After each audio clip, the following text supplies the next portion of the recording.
Ji, welcome to career selection with Raza Shah. आज एक new episode के साथ मैं आपके साथ हूँ। आज की एपिसोड बहुत ज़्यादा इंटरेस्टिंग है ऐसे लोगों के लिए जो कि कहते हैं कि हमें जॉब चाहिए लेकिन हमारे पास एक्सपीरियंस नहीं है।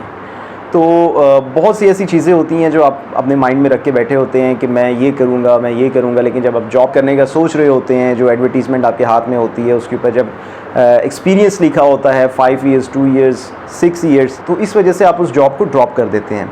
तो आज हम लोग बात करेंगे कि हम लोग विदाउट एक्सपीरियंस कैसे जॉब हासिल कर सकते हैं। ऐसे कौन से वेज़ हैं जिनके ऊपर अगर आप काम करते हैं तो आप विदाउट एक्सपीरियंस भी अपनी जॉब ले सकते हैं।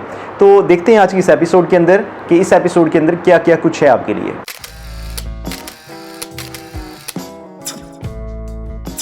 अगर हम जॉब लेने के सिनेरियोज़ को देखते हैं तो उसके अंदर दो बड़े सिनेरियो होते हैं। सबसे पहला सिनेरियो वो होता है कि ऐसे बच्चे जो कि अभी ग्रेजुएट होकर जॉब इंडस्ट्री में आ रहे हैं, जो कि बिल्कुल फ्रेश हैं, उनको जॉब चाहिए होती है। जबकि अगर दूसरी साइड पे हम लोग देखते हैं ऐसे लोग भी होते हैं जो कि एक फील्ड को छोड़कर दूसरी फील्ड में जा रहे होते हैं, तो ये भी उस फील्ड के लिए बिल्कुल न्यू होते हैं। इट मीन्स कि ना इनके पास नॉलेज है इस फील्ड का और ना उन बच्चों के पास नॉलेज है जो कि अभी फ्रेश ग्रेजुएट हुए हैं।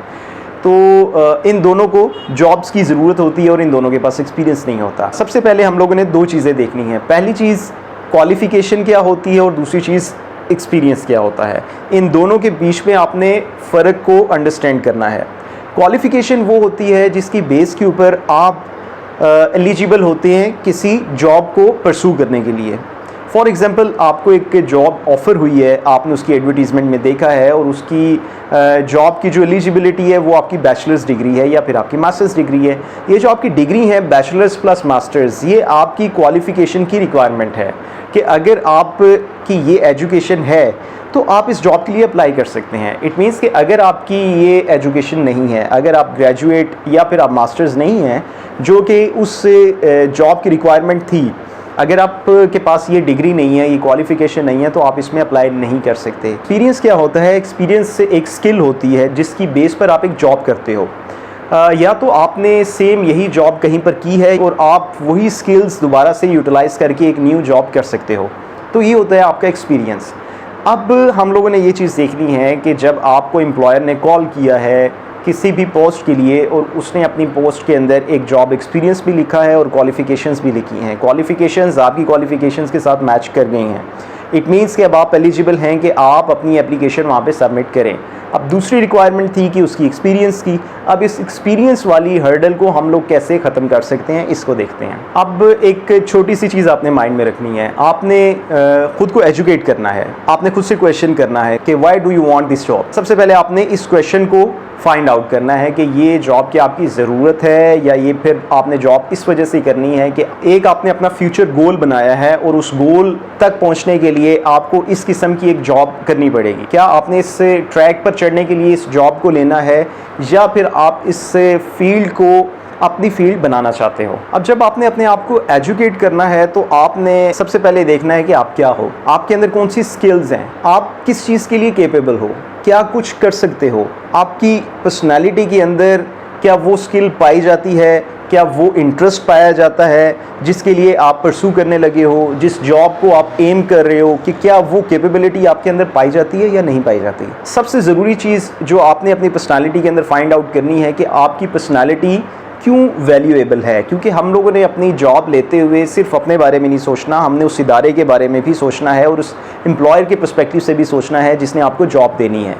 अब वो जो एम्प्लॉयर आपको जॉब दे रहा है तो उसने भी आपकी पर्सनालिटी के अंदर कुछ ना कुछ लाजमी देखना है।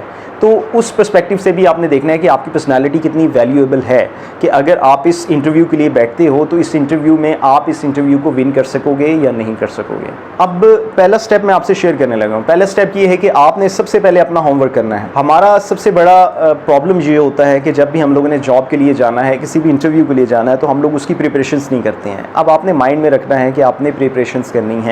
जिस भी जॉब के लिए या जिस भी इंटरव्यू के लिए जाना है तो आपने सबसे पहले रिसर्च करनी है उस कंपनी की, उस जॉब की डायमेंशंस की, उस जॉब के डिपार्टमेंट की। आपके पास से प्रॉपर रिसर्च होनी चाहिए, उसके नोट्स लें, सब कुछ लिख लें।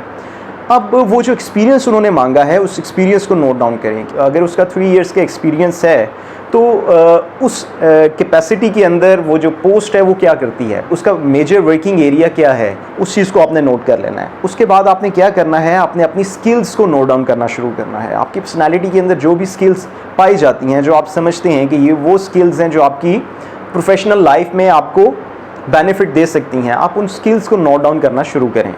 जब आपकी वो स्किल्स नोट डाउन हो जाएंगी तब उनको आप मैच करें अपने उस रिसर्च वर्क के साथ जो आप कर चुके हैं उस कंपनी की पोस्ट के हवाले से। अब इनको आपस में मिलाना शुरू करें। अब आपने अपने आप को ये चीज़ एजुकेट करनी है कि ये वो स्किल्स हैं जो आपके अंदर हैं और ये वो स्किल्स हैं जो आपके अंदर नहीं हैं। आपको इस चीज़ को समझना है, आपको अपने आप को समझाना है कि क्या आप इस जॉब के लिए सूटेबल हैं कि नहीं हैं। क्योंकि आप किसी भी जॉब को जब करते हैं आप अपने इंटरेस्ट के साथ कर रहे होते हैं, आपकी वो ज़रूरत भी होती है और ज़रूरत के साथ साथ आपका वो इंटरेस्ट भी होता है। आपका इंटरेस्ट उस जॉब के अंदर जितना ज़्यादा डेवलप होगा, आप ज़्यादा से ज़्यादा उस जॉब को अच्छा परफॉर्म कर सकेंगे। अब जब स्किल्स आपके सामने आ गई हैं, ऐसी स्किल्स भी आपके सामने आ गई हैं जो आपके पास नहीं है, लेकिन वो स्किल्स भी आपके पास हैं जिनकी बेस के ऊपर आप प्रोग्रेस कर सकते हो। अब ये सारी चीज़ें आपने नोट कर ली हैं, आपने ये चीज़ देख ली है कि इस एक्सपीरियंस के तहत अगर मैं जाता हूँ किसी भी जॉब के अंदर तो मैं इसको ले सकता हूँ। अब सबसे इम्पॉर्टेंट चीज़ आपको अपने आप को सेल करना आना चाहिए। आपके पास क्वालिटी होनी चाहिए कि आप अपनी पर्सनालिटी को सेल कर लो। आप एक ब्रांड हो, आप अपने ब्रांड को सेल करने जा रहे हो। अब आपने उनको अंडरस्टैंड करवाना है कि आप ये काम कर लेंगे। वो काम कैसे करेंगे, क्योंकि वो आपने पहले एक रिसर्च कर ली है कंप्लीट।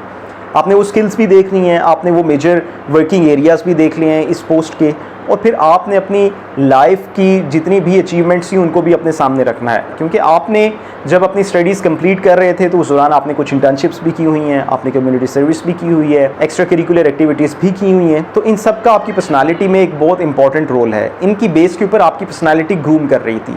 अब जब फाइनली आपने बैठ के इन सब पॉइंट्स को नोट करना शुरू किया तब आपको समझ आई है कि वो जो मैं आज से 4 साल पहले या 5 साल पहले एक्टिविटीज़ कर रहा था वो यहाँ पर आकर मुझे काम आ रही हैं। अब जब ये सारी चीज़ें आपने नोट कर ली हैं, अपने माइंड में रख ली हैं, अब आपने जाना है इंटरव्यू के लिए। और इंटरव्यू में सबसे बड़ी चीज़ जो आप यूज़ करते हैं वो आप अपनी कम्युनिकेशन पावर को यूज़ करते हैं। आपको अपनी पर्सनालिटी को सेल करना आना चाहिए। आप एक ब्रांड है, आपको ये पता होना चाहिए कि आपको अपने ब्रांड को कैसे प्रेजेंट करना है। अब उस ब्रांड को प्रेजेंट करने के लिए आपको सबसे पहले एम्प्लॉयर का पॉइंट ऑफ व्यू भी पता होना चाहिए।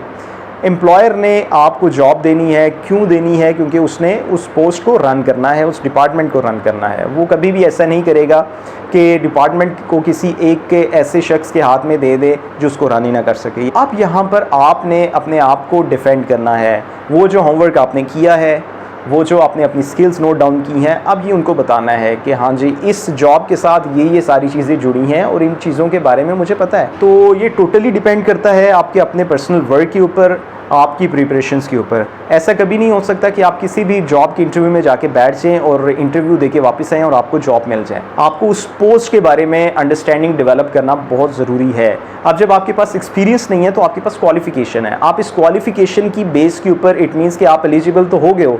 आपने एक्सपीरियंस के लिए ये चीज़ उनको अंडरस्टैंड करवानी है कि आपने क्वालिफिकेशन ली है, थ्योरेटिकल फ्रेमवर्क आपको पता है, प्रैक्टिकल में आपकी ये स्किल्स हैं जो कि इस जॉब को ये स्किल्स चाहिए, वो स्किल्स आपके अंदर हैं, आपकी पर्सनालिटी का हिस्सा हैं। अब इन स्किल्स को आप यूज़ करते हुए इस डेजिग्नेशन को बड़ी इजीली रन कर सकते हैं। तो इस वजह से ये चीज़ आपके लिए कोई मुश्किल नहीं होगी। जब इस तरह से आप एम्प्लॉयर को सेटिस्फाई कर लेते हैं तो उसको समझ आ जाती है कि मैं अगर इसके ऊपर ट्रस्ट कर रहा हूँ तो मैं ठीक ट्रस्ट कर रहा हूँ, तब वो आपको जॉब दे सकता है। तो ये एक सिंपल सा वे है कि इसके अंदर जो सबसे बेसिक और इम्पॉर्टेंट चीज़ है वो आपकी प्रिपरेशंस हैं। विदाउट प्रिपरेशन आपने नहीं जाना है, आपने इस क्वेश्चन के लिए वर्किंग करके जाना है। एटलीस्ट आपने वो स्किल्स अपने माइंड में रख के जानी है जो इस जॉब का हिस्सा हैं, तो उसके बाद फिर आप इजीली उस जॉब को ले सकते हैं। तो ये था आज के टॉपिक के हवाले से। आप मेरे चैनल को सब्सक्राइब करें, नोटिफिकेशन के बटन को ऑन कर लें ताकि मेरी हर आने वाली वीडियो के बारे में आपको पता चल सके। Thank you very much.